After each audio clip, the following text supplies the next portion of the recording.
Langit masih kelabu ketika Nina membuka pintu rumah kayu mereka di tepi pantai Parangtritis. Udara pagi terasa asin, bercampur bau ikan kering dan kayu bakar yang masih mengepul tipis dari tungku semalam. Di halaman kecil, Wahyudi sudah memeriksa jaring dan tali temali di perahu kayu bernama Sri Kandi. Perahu itu warisan almarhum ibunya, satu-satunya harta yang membuat mereka masih bisa makan tiap hari. "Ayah, aku ikut ya hari ini," kata Nina lembut sambil membawa termos kopi hitam dan sebungkus roti tawar isi pisang. Wahyudi menoleh, alisnya terangkat. "Loh, nak, kan sudah kukatakan kemarin, laut lagi ganas, gelombangnya tinggi. Justru karena itu aku ikut. Aku takut ayah sendirian." Nina mendekat, memeluk pinggang ayahnya dari samping seperti saat masih kecil. "Lagian, aku sudah besar. 23 tahun, ayah. Bukan anak kecil lagi." Wahyudi tertawa pelan, suaranya serak karena terlalu sering menghisap rokok daun. "Besar badannya saja. Hati masih kecil, gampang takut hantu laut." Ayah yang bilang kalau hantu laut itu cuma cerita nelayan mabuk. Nina mencibir manja. Akhirnya Wahyudi mengalah. Mereka berdua mendorong Sri Kandi ke bibir pantai. Ombak kecil menyambut kaki mereka, dingin menusuk tulang. Saat matahari mulai mengintip dari ufuk timur, perahu kecil itu sudah melaju pelan meninggalkan pantai. Nina duduk di depan, memegang kemudi kayu, sementara Wahyudi mengayuh perlahan sambil sesekali menarik tali layar. "Cantik ya pagi ini," kata Nina, matanya menatap langit yang berubah dari kelabu menjadi merah muda. "Seperti ibumu dulu," jawab Wahyudi lirih. Dia juga suka sekali melihat sunrise di laut. Katanya, kalau kita melihat matahari terbit dari laut, artinya Tuhan masih sayang sama kita. Nina tersenyum. Ia tahu ayahnya jarang bicara tentang ibu. Sudah 15 tahun ibu pergi karena demam tinggi, tapi luka itu sepertinya belum benar-benar kering. "Ayah kangen gak sama ibu?" tanya Nina pelan. Wahyudi diam lama, hanya angin dan deru ombak yang terdengar. "Kangen setiap hari, nak, tapi kangennya sudah jadi teman, bukan musuh lagi." Nina mengangguk. Ia memindahkan duduknya ke samping ayahnya, memeluk lengan Wahyudi yang kurus tapi masih kuat. "Aku janji, ayah. Aku nggak akan pernah ninggalin ayah sendirian. Kita berdua cukup." Wahyudi menepuk kepala anaknya pelan. "Jangan ngomong gitu. Nanti kamu ketemu cowok baik, nikah, punya anak, ayah ikhlas." "Aku nggak mau nikah kalau harus ninggalin ayah." Nina menggeleng keras. "Lagian, mana ada cowok yang lebih baik dari ayah?" Wahyudi tertawa sampai terbatuk. "Kamu ini, sudah cantik, pintar, tapi kok gombal." Perahu terus melaju. Mereka sudah cukup jauh dari pantai, sampai daratan hanya jadi garis tipis di kejauhan. Wahyudi mulai menurunkan jaring. Nina membantu, tangannya lincah mengikat tali. "Tahu nggak, nak?" kata Wahyudi tiba-tiba, "dulu ibu juga sering ikut melaut sama ayah. Waktu kamu masih dalam kandungan. Dia ngotot ikut, padahal perutnya sudah besar. Katanya takut ayah selingkuh sama putri duyung." Nina tertawa keras sampai hampir jatuh ke laut. "Ibu lucu ya?" "Lucu, dan keras kepala. Mirip kamu." Wahyudi mengedipkan mata. Jaring sudah diturunkan. Mereka berdua duduk berdampingan di tengah perahu, menikmati keheningan laut yang luas. Angin membelai rambut Nina yang terurai panjang. "Ayah," Nina bersuara pelan, "kalau suatu hari aku benar-benar pergi, ayah janji nggak akan sedih terlalu lama ya?" Wahyudi menoleh tajam. "Ngomong apa kamu? Jangan macam-macam. Aku serius. Aku cuma mau ayah bahagia. Walau aku nggak ada di sisi ayah lagi." "Nina," suara Wahyudi bergetar. "Kamu satu-satunya alasan ayah masih hidup sampai hari ini. Kalau kamu pergi, ayah ikut aja sama ibu." Air mata Nina mengalir tanpa suara. Ia memeluk ayahnya erat-erat, seperti takut ombak datang dan merenggutnya. Aku nggak akan pergi kemana-mana, bisik Nina di dada ayahnya. Aku janji, kita akan melaut berdua sampai kita tua, sampai rambut ayah putih semua, sampai tangan ayah nggak kuat lagi mengayuh. Baru kita pulang ke ibu, bareng-bareng. Wahyudi tak bisa bicara lagi. Ia hanya memeluk anaknya erat, air matanya jatuh ke rambut Nina yang tergerai. Mereka diam begitu lama, sampai jaring mulai bergetar keras, tanda ikan masuk banyak. Nina buru-buru bangkit, menyeka air matanya sambil tertawa. Lihat, ayah, kita dapat rezeki banyak hari ini. Wahyudi ikut tertawa. Mereka menarik jaring bersama, ikan-ikan perak berkilauan meloncat-loncat di dasar perahu. Ada ikan kembung, tongkol, bahkan seekor baby tuna yang cukup besar. Ini cukup buat kita makan seminggu, nak, kata Wahyudi bangga. Dan cukup buat beli beras, minyak, sama kopi kesukaan ayah, tambah Nina ceria. Matahari sudah naik tinggi ketika mereka memutuskan pulang. Layar dikembangkan penuh, angin mendorong Sri Kandi melaju cepat menuju pantai. Di tengah perjalanan pulang, Nina tiba-tiba bernyanyi pelan. Lagu yang sering dinyanyikan ibunya dulu. Banyu langit, gonku ngelingi, sliramu sing tak tresnani. Wahyudi ikut bersenandung, suaranya fals tapi penuh perasaan. Mereka berdua bernyanyi bersama, suara mereka bercampur dengan debur ombak dan kicau burung camar. Saat pantai mulai terlihat jelas lagi, Nina memegang tangan ayahnya erat-erat. Ayah,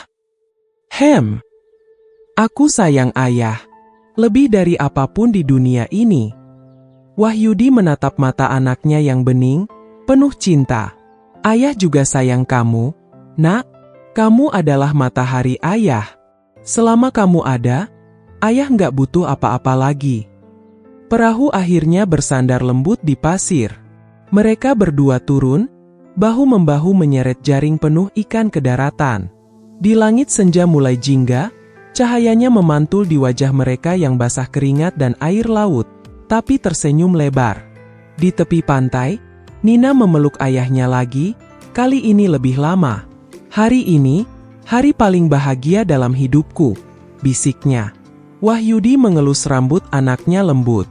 Dan setiap hari bersamamu adalah hari paling bahagia buat ayah. Nak, selamanya. Mereka berjalan pulang beriringan, jejak kaki mereka bercampur di pasir basah. Ayah dan anak, dua jiwa yang saling mencintai lebih dari laut yang luas, lebih dari langit yang biru. Dan laut Parangtritis menjadi saksi bisu, bahwa cinta paling romantis di dunia ini, terkadang bukan antara kekasih, tapi antara seorang ayah dan anak perempuannya yang tak pernah mau berpisah. Langit yang tadi masih biru cerah tiba-tiba berubah kelam. Awan hitam menggumpal di ufuk barat, bergerak cepat seperti kawanan burung gagak raksasa. Angin yang semula lembut kini menderu ganas, mengguncang layar Sri Kandi hingga berderit keras. Ayah, kok tiba-tiba gelap begini? Suara Nina mulai gemetar. Ia memegang erat tiang layar. Wahyudi menoleh ke barat, wajahnya langsung pucat. Badai datang, nak, cepat, turunin layar. Kita balik sekarang. Tapi sudah terlambat. Ombak pertama datang seperti tembok biru tua setinggi 3 meter, menghantam sisi perahu hingga miring hampir 90 derajat. Nina menjerit, tangannya mencengkeram tali jaring. Ayah! Nina, pegangan! Jangan lepas! Teriak Wahyudi sambil berusaha menahan kemudi. Ombak kedua lebih besar. Kali ini perahu terangkat tinggi, lalu terhempas keras. Nina terlempar ke air, tubuhnya tenggelam seketika. Ia berontak naik ke permukaan, batuk-batuk menelan air asin. Ayah! Ayah di mana? Jeritnya panik, matanya mencari-cari di antara buih putih. Nina! Di sini! Renang ke ayah! Wahyudi masih bertahan di badan perahu yang sudah miring parah. Ia merentangkan tangan, mencoba menjangkau Nina. Tapi ombak ketiga datang, lebih mengerikan dari sebelumnya.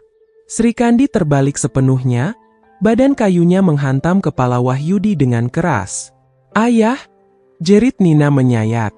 Ia melihat tubuh ayahnya terjepit di bawah badan perahu yang terbalik, hanya tangan kanannya yang masih terjulur lemah di atas air, bergerak pelan, lalu berhenti sama sekali. Ayah, jangan tinggalin aku. Nina menangis terseduh, mencoba berenang mendekat. Tapi tali-tali jaring yang terlepas justru melilit kakinya, menariknya ke bawah. Ia menendang-nendang, paru-parunya terbakar.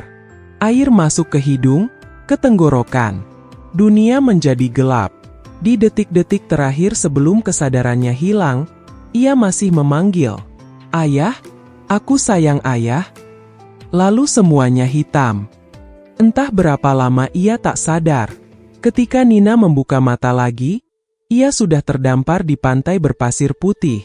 Tubuhnya remuk, bibirnya pecah, rambutnya penuh pasir dan rumput laut. Ia terbatuk keras, memuntahkan air laut yang tersisa di paru-parunya. "Ayah?" Suaranya serak, hampir tak terdengar. Ia mencoba bangkit, tapi kaki kanannya terluka dalam, darah mengalir deras. Dengan susah payah ia menyeret tubuhnya ke arah laut, mencari-cari perahu, mencari ayahnya. Kosong. Hanya ombak dan langit kelam. "Ayah!" Jeritnya sampai tenggorokan berdarah. "Ayah di mana?" "Jawab aku. Ayah janji nggak akan ninggalin aku sendirian." Tak ada jawaban. Hanya burung camar yang terbang rendah, seolah mengejek kesepiannya. Nina menangis. Tangisnya bukan lagi suara, tapi raungan binatang yang terluka parah. Ia memukul-mukul pasir dengan tinju, darah dari luka di tangannya bercampur air mata. "Ayah bohong. Ayah bilang kita akan tua bareng. Ayah bilang kita akan pulang ke ibu bareng-bareng. Kenapa ayah pergi duluan? Kenapa ayah tinggalin aku?" Ia merangkak mendekati laut, ingin menyusul. Tapi kakinya tak kuat lagi. Ia jatuh tersungkur, wajahnya menempel di pasir basah. "Aku nggak kuat, ayah. Aku nggak mau hidup tanpa ayah. Aku takut." Malam tiba tanpa ampun. Hujan turun deras, petir menyambar-nyambar di atas kepalanya. Nina meringkuk di bawah pohon kelapa, tubuhnya menggigil hebat. Ia memeluk lutut, berbisik sendiri seperti orang gila. "Ayah pasti kedinginan di sana, pasti takut gelap. Ayah kan selalu bilang takut gelap kalau aku nggak nyanyi buat ayah tidur." Ia mulai bernyanyi, suaranya pecah dan tersendat tangis. "Banyu langit, gonku ngelingi, sliramu sing tak tresnani." Hujan semakin deras, tapi ia terus bernyanyi, sampai suaranya habis, sampai ia hanya bisa terisak tanpa suara. Pagi hari ketiga, Nina sudah tak ingat kapan terakhir ia makan. Ia hanya minum air hujan yang tertampung di daun pisang. Tubuhnya kurus kering, matanya cekung. Tapi setiap kali ia membuka mata, hal pertama yang ia cari adalah ayahnya. "Ayah, pulang, aku janji nggak akan nakal lagi. Aku janji nggak akan minta jajan es krim lagi. Aku janji apa aja, asal ayah balik." Ia berjalan tertatih di tepi pantai, memanggil-manggil nama Wahyudi sampai suaranya hilang sama sekali. Ia menemukan potongan kayu dari Sri Kandi yang terdampar, masih ada coretan nama, Sri Kandi, yang dibuat ayahnya dengan paku dulu. Nina memeluk potongan kayu itu erat-erat, seperti memeluk tubuh ayahnya. "Ayah, maafin aku nggak bisa selamatin ayah. Aku lemah, aku penutup mata, aku nggak pantas jadi anak ayah." Ia mencium kayu itu berulang-ulang, air matanya membasahi serpihan-serpihan kecil. Di hari kelima, Nina sudah tak bisa berdiri lagi. Ia hanya berbaring di bawah pohon waru besar, menatap langit yang biru, langit yang sama yang dulu mereka lihat bersama. "Ayah, kalau kamu sudah ketemu ibu di sana, salam ya, bilang aku kangen, bilang aku minta maaf nggak bisa jaga ayah baik-baik." Ia tersenyum tipis, bibirnya kering dan berdarah. "Aku mau tidur dulu ya, ayah. Nanti kalau bangun, ayah jemput aku ya. Kita melaut lagi, kita nyanyi lagi, kita nggak akan pisah lagi." Angin laut berhembus pelan, mengelus rambut Nina yang kusut. Burung-burung camar terbang rendah, seolah mengantar. Di detik terakhir sebelum matanya tertutup selamanya, Nina seperti mendengar suara ayahnya dari kejauhan. "Nina, ayah di sini. Nak, ayah jemput, kita pulang." Senyum kecil muncul di bibirnya yang pucat. "Ayah." Lalu ia tertidur. Selamanya. Di pulau terpencil yang tak berpenghuni itu, hanya ada satu makam kecil dari batu karang dan kayu perahu. Di atasnya terukir tulisan tangan yang sudah pudar. "Ayahku, Wahyudi. Aku menyusul ya. Yah, tunggu aku di laut yang tenang. Cintamu, Nina." Dan laut tetap bergemuruh, seolah menangisi dua jiwa yang tak pernah rela berpisah. Ayah dan anak yang akhirnya bersatu kembali, di tempat yang tak lagi ada badai, tak lagi ada ombak yang memisahkan. Malam ke-15, atau ke-16, Nina sudah lupa menghitung. Hutan di belakangnya bergoyang keras ditiup angin laut, suara daun-daun kelapanya seperti orang menangis. Api unggun kecil yang ia buat dari ranting kering hanya menyala sebentar, lalu padam lagi karena hujan gerimis yang tak pernah benar-benar berhenti. Nina meringkuk di bawah atap daun kelapa yang ia anyam sendiri, lututnya dipeluk erat-erat sampai tulangnya sakit. Tubuhnya kurus, tulang pipinya menonjol, bibirnya pecah-pecah.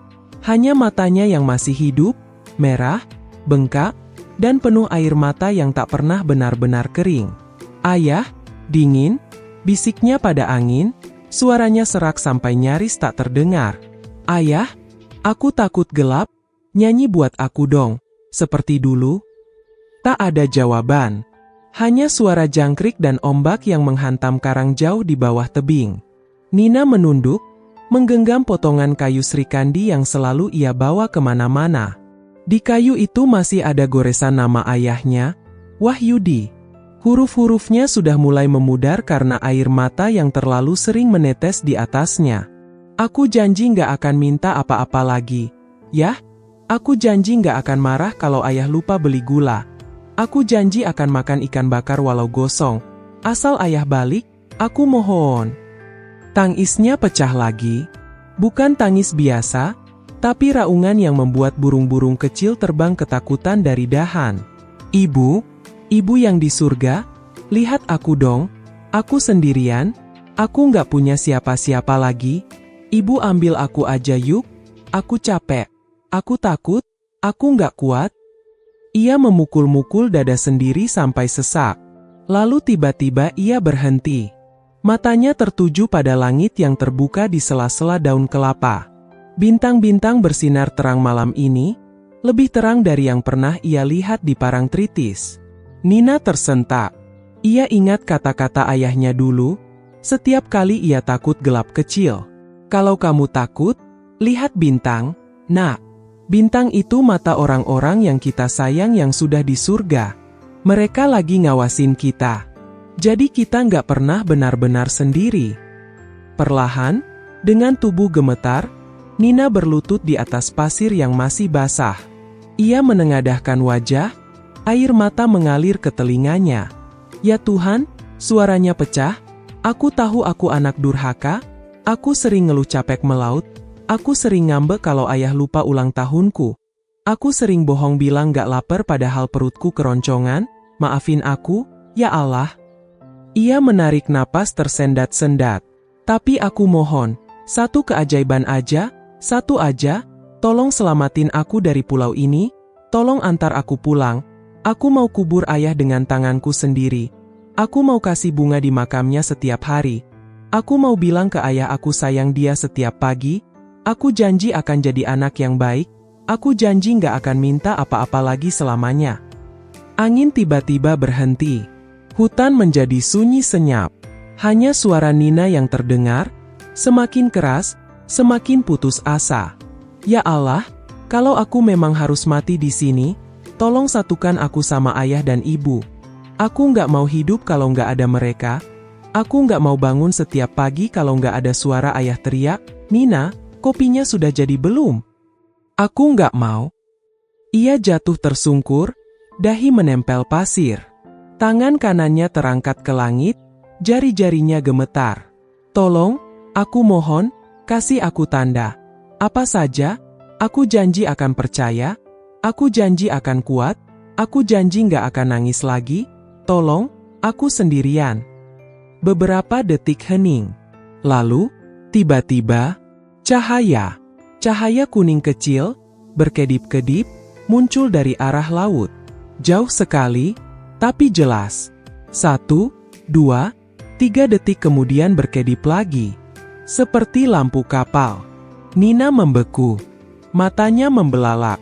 Napasnya terhenti. Itu, lampu? Ia bangkit terhuyung.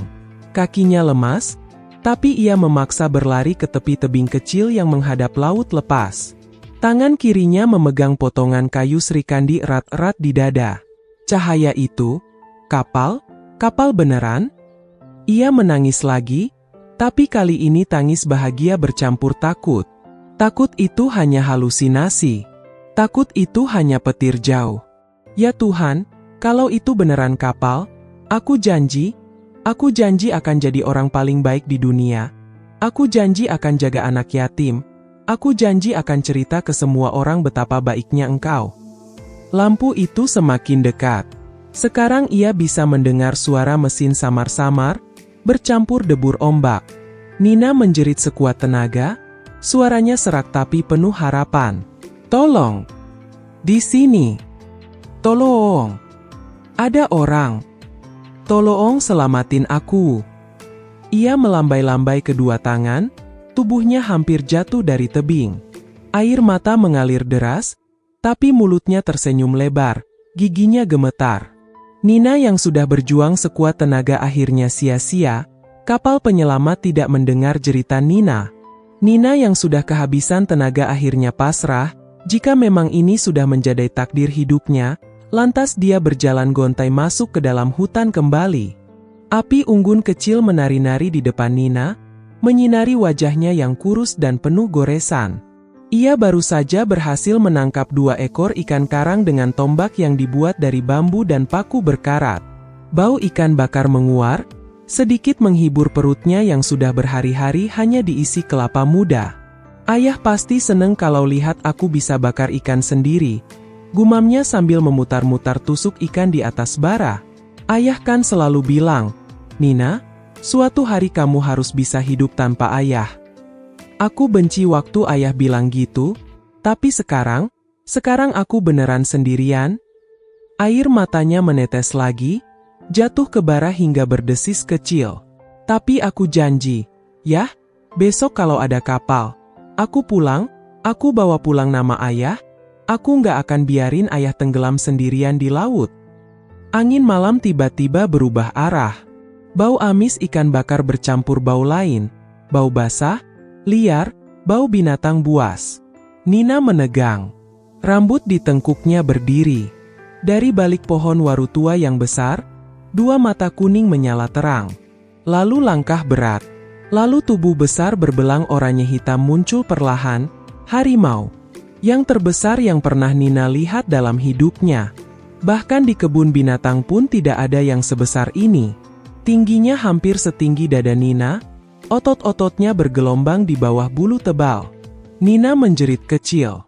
Tubuhnya langsung bergetar hebat. Ia merangkak mundur, tangannya mencari-cari balok kayu yang ia gunakan untuk mengobrak api. Jangan dekati aku." Suaranya gemetar, hampir tak terdengar. "Aku nggak enak dimakan. Aku kurus, dagingku pahit, tolong pergi." Harimau itu terus mendekat, langkahnya pelan tapi pasti. Napasnya menggeram rendah, membuat api unggun bergoyang. Nina sudah memegang balok kayu dengan kedua tangan, mengacungkannya seperti tombak. "Pergi! Aku lawan kamu kalau kamu dekati aku lagi." "Aku nggak takut," jeritnya, tapi air matanya mengkhianati kata-katanya. Harimau itu berhenti tepat 1 meter darinya. Api unggun memantul di matanya yang kuning keemasan. Lalu, yang tidak pernah Nina bayangkan seumur hidup, binatang itu membuka mulutnya dan berbicara. "Nina, letakkan kayunya." Suara itu dalam, berat, tapi lembut. Seperti suara kakek tua yang bijaksana. Bukan suara binatang. Nina terpaku. Balok kayu terlepas dari tangannya, jatuh ke pasir. Kamu bisa ngomong? Suaranya serak karena ketakutan dan takjub. Harimau itu mengangguk perlahan. Aku diutus Yang Maha Kuasa. Doa yang kau panjatkan tadi malam, di bawah bintang-bintang, dia mendengar. Nina menatapnya dengan mata membelalak. Air mata mengalir tanpa suara. Aku cuma minta diselamatin. Aku nggak minta harimau. Aku cuma mau pulang. Ia terseduh. Harimau itu mendekat lagi. Kali ini Nina tidak mundur. Ia hanya menangis, tubuhnya lunglai. Aku tahu kamu takut. Tapi aku bukan musuhmu. Suara harimau itu terdengar sedih. Aku datang membawa kabar bahwa ayahmu sudah tenang. Dia sudah bertemu ibumu. Mereka berdua tersenyum melihatmu dari sana. Nina menjerit kecil, tangannya menutup mulut. Ayah sudah ketemu ibu? Ia terisak. Tapi aku belum bilang maaf. Aku belum bilang aku sayang dia. Aku belum peluk dia terakhir kali. Harimau itu menunduk, hidungnya hampir menyentuh wajah Nina. Dia tahu, Nina. Dia selalu tahu. Cinta kalian terlalu besar untuk diputus laut. Nina jatuh berlutut. Ia memeluk leher harimau itu tanpa takut lagi. Wajahnya tenggelam di bulu tebal yang hangat. Aku mau ikut ayah. Aku nggak mau hidup kalau nggak ada dia. Aku capek. Aku takut setiap malam. Aku nggak kuat. Harimau itu diam sejenak, lalu bicara dengan suara yang semakin lembut. Yang Maha Kuasa berkata, belum waktumu, anakku. Kamu masih punya tugas. Kamu harus hidup. Kamu harus ceritakan pada dunia betapa besar cinta ayahmu. Kamu harus jadi saksi bahwa doa seorang anak yang terluka bisa menggetarkan langit. Nina menggeleng keras, air matanya membasahi bulu harimau. Aku nggak mau tugas. Aku cuma mau ayah. Ayahmu bangga kalau kamu kuat. Dia menitipkan pesan terakhir lewat aku. Nina mendongak, matanya penuh harap di antara air mata. Apa katanya? Harimau itu menatap lurus ke mata Nina. Dia bilang, nak, jangan takut gelap lagi. Ayah jadi bintang paling terang di langit. Setiap kali kamu takut, lihat ke atas. Ayah selalu ada di sana. Dan suatu hari, kita ketemu lagi. Tapi sekarang, hidup dulu. Hidup buat ayah. Nina menangis tanpa suara. Tubuhnya ambruk ke pasir, tapi harimau itu menahannya dengan kepala besarnya. Aku janji. Yah, bisik Nina lemah. Aku janji akan hidup. Aku janji akan ceritakan cinta kita ke semua orang. Aku janji nggak akan buang hidup yang ayah selamatin. Harimau itu mengangguk perlahan. Sekarang, berdiri. Aku akan mengantar kamu ke tepi selatan pulau. Di sana ada kapal yang akan lewat besok pagi. Mereka akan melihat asap api unggunmu. Nina bangkit pelan, masih memeluk leher harimau itu seperti memeluk ayahnya. Terima kasih sudah datang, bisiknya.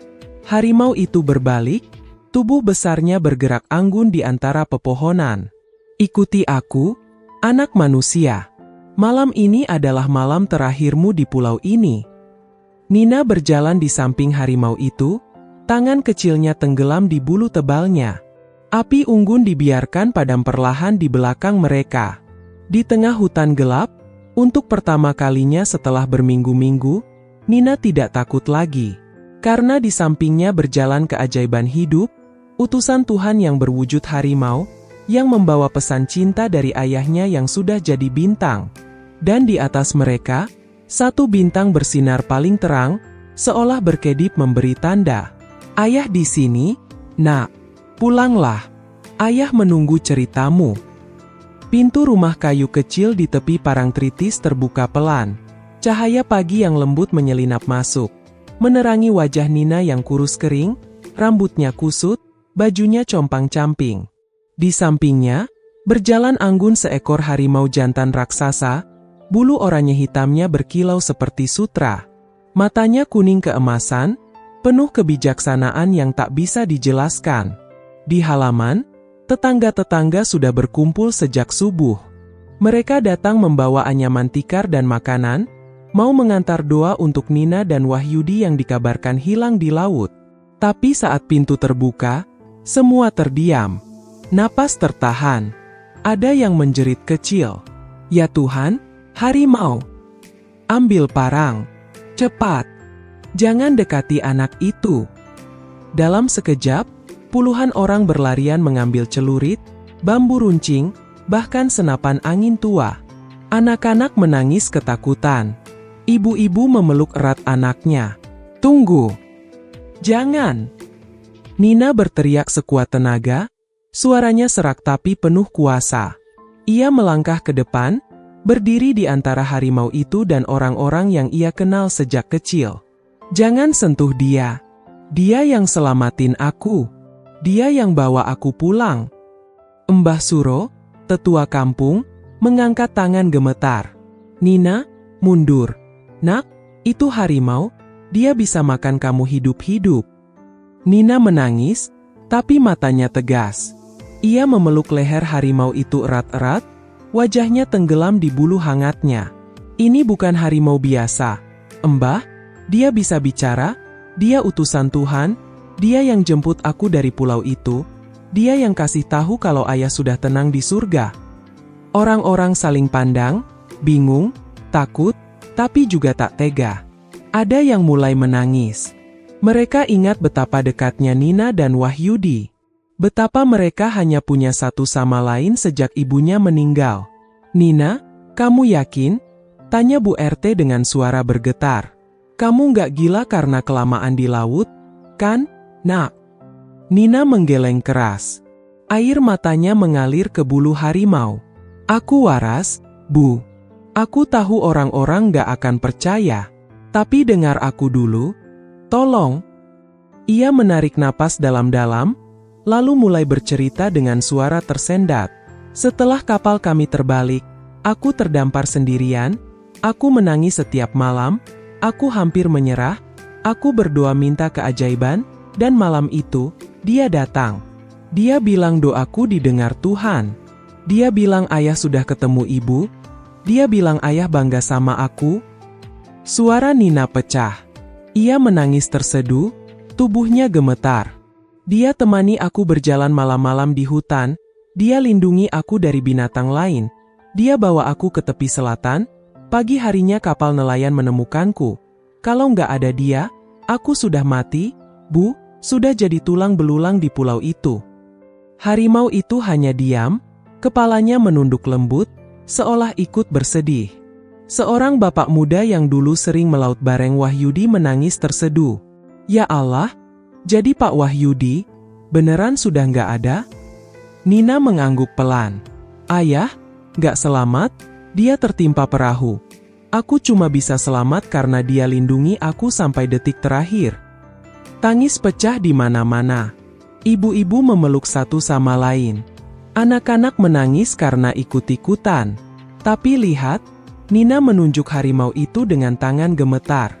"Tuhan gak tinggalin aku sendirian, dia kirim dia, biar aku tahu aku gak sendiri." Harimau itu tiba-tiba menggeram pelan, bukan mengancam, tapi seperti mengingatkan. Lalu ia berbalik, berjalan perlahan menuju pintu rumah.